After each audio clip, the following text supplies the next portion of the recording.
একটি দোকানে ৩,২০০ টাকার পণ্য 20% কমে বিক্রয় করা হলো, পণ্যটির বিক্রয় মূল্য কত? তো এটি হচ্ছে গণিত বইয়ের 104 পৃষ্ঠার শতকরা অংশের অঙ্ক।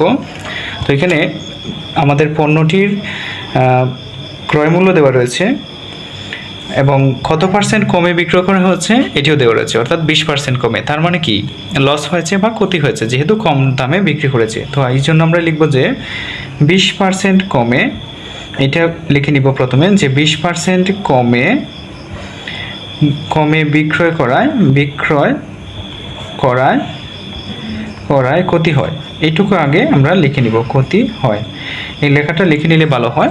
তো এইবার আমরা লিখব যে 20% কমে যেহেতু বিক্রয় করছে, তার মানে 100 টাকা যদি আমরা ভিত্তি ধরি, অর্থাৎ 100 টাকা দিয়ে একটা পণ্য সে ক্রয় করলো, তাহলে বিক্রিটা কত হয় 20% কমে। তোমরা লিখব 100 টাকা ক্রয় মূল্যে, 100 টাকা ক্রয় মূল্যে বিক্রয় মূল্য হয়, বিক্রয় মূল্য হবে কত হবে? 100 টাকা দিয়ে আমরা কিনলাম জিনিসটা, ঠিক আছে, 20% কমে, অর্থাৎ 100 টাকার জিনিসটা 20 টাকা কমে বিক্রি করছে। তো ওই জন্য হবে 100 বিয়োগ 20, এত টাকা, অর্থাৎ 80 টাকা হবে, তাই না? এখানে হবে 80 টাকা।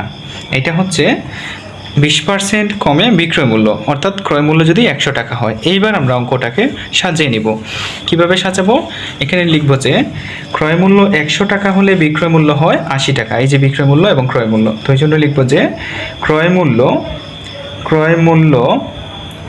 100 টাকা হলে, 100 টাকা হলে, এটা কোন ক্ষেত্রে? যখন 20% ক্ষতি হবে বা কম হবে তখন। তো ক্রয় মূল্য 100 টাকা হলে বিক্রয় মূল্য 80 টাকা, 80 টাকা। তো এখন আমরা ঐকিক নিয়মে সমাধান করব, যেহেতু লিখব ক্রয় মূল্য 1 টাকা হলে বিক্রয় মূল্য কত হবে? 100 ভাগের 80 হয়ে যাবে। এখন বলছে যে ক্রয় মূল্য যদি 3200 টাকা হয়, তাহলে 20% কমে পণ্যটির বিক্রয় মূল্য কত?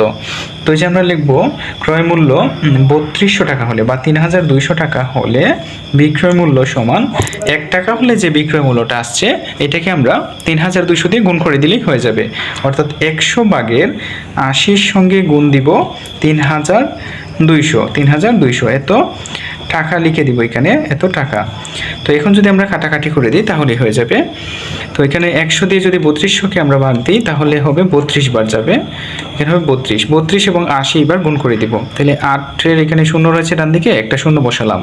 তারপরে 8 দিয়ে 16 6, হাতে আছে আমাদের 1, 8 3 24 আর কি হয় 25, অর্থাৎ 2560 টাকা, এত টাকা। দেখি আবারও 8 0 0, 8 2 16 6, হাতে আছে 1, 8 3 24 আর কি 25, হ্যাঁ 2560 টাকা। অর্থাৎ 20% কমে যদি 3200 টাকার পণ্যটি বিক্রি করা হয়, তাহলে এটির বিক্রয় মূল্য দাঁড়ায় 2560 টাকা।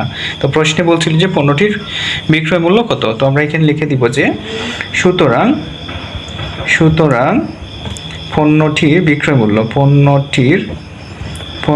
বিক্রয় মূল্য কত টাকা আসলো? 2560 টাকা। বিক্রয় মূল্য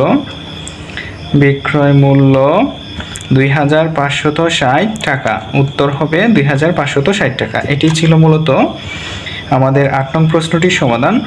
তো প্রিয় শিক্ষার্থীরা, ভিডিওটি যদি ভালো লাগে অবশ্যই লাইক, কমেন্ট এবং শেয়ার করে দিবেন। এবং অনলাইন ব্যাচে ভর্তি হতে হলে উপরে দেওয়া নাম্বারে হোয়াটসঅ্যাপ করবেন অথবা কল করবেন। আর সম্পূর্ণ অধ্যায় সমাধান প্রথম কমেন্টের লিঙ্ক দেওয়া রয়েছে, সবাই দেখে নেবেন। ধন্যবাদ সকলকে।